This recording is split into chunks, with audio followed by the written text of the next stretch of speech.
Only yesterday, where my troubles seem so far away. I won't sing the rest of the song because copyright. Oh, yesterday. Alright, enough music for you guys.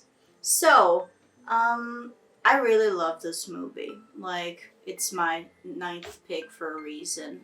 And this movie, for a lot of people, is not good, right? That a lot of people hate this movie. It's one of the few Ghibli movies that is 100% on Rotten Tomatoes. Yeah, 100%. This movie, and there's like another movie of Ghibli's catalog that's 100%. And they're both movies, they're long, have a particularly difficult pace to sit through, but I think they're beautiful in their own way. So, what is this movie about? Well, this movie is one of Ghibli's most remarkable movies. What do I mean by that is that nothing happens in this movie.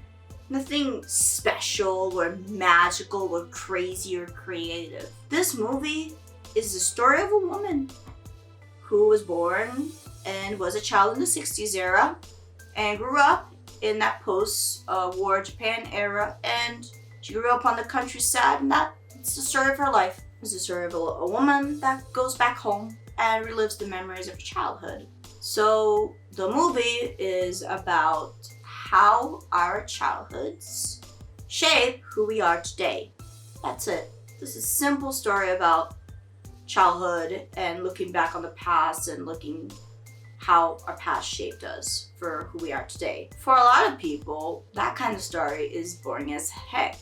If you've been around my main channel, you might have noticed that I read a book on my PewDiePie's book review thingy, and the first one, I read a book called Stoner. I think it was the very first book I talked about. And Stoner, much like this movie, is about the life of a person. A very unremarkable life, nothing special happens, just his life. But the thing that makes these stories special, even though you're like, wow, really? It's just the life of a boring person. There's no magical fairies from the fucking forest, to no flying pigs in the sky, no fish girls, and you say this is one of Ghibli's best work? Are you high? No, I'm not. Hear me out. This movie, this kind of story is important because it's a kind of movie that really delves deep also in Miyazaki's philosophy of live life to the fullest.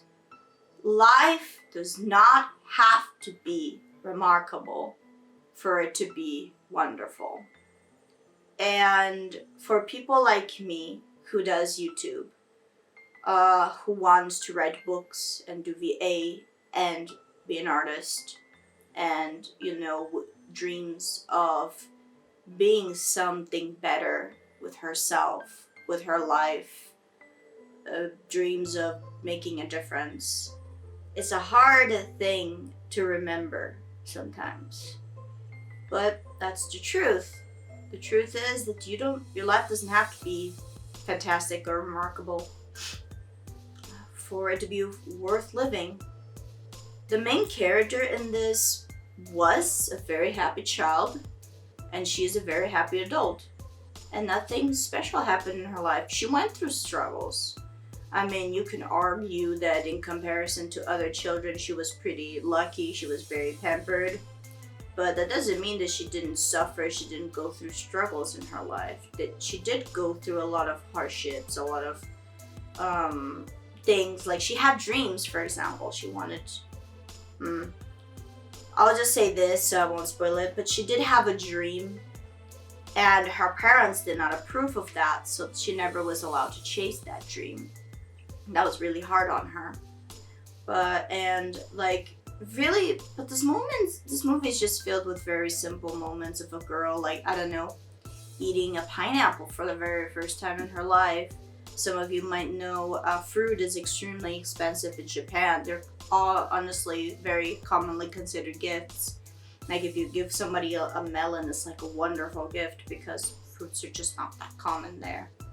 even though they have like some of the biggest fruits in the world, right? But they're like worth so much money. And a lot of people like call this movie like, oh, it's that movie of the girl eating pineapple. But it's like, if that's all you see, then you miss the point of this movie. I mean, there is a reason why this is 100% on Rotten Tomatoes. I still feel like the number one pick that I have, like in this Ghibli month, is better, obviously, right?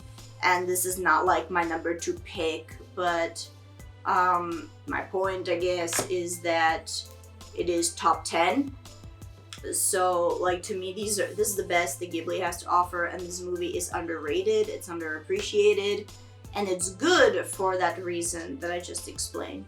So, I recommend this movie. I feel like, especially for us, when I say us, especially for online creators such as myself, it's a movie that it's very important to watch. It's a movie that's gonna be meaningful if you can understand its message and appreciate it just as I do. So I do recommend this movie a lot.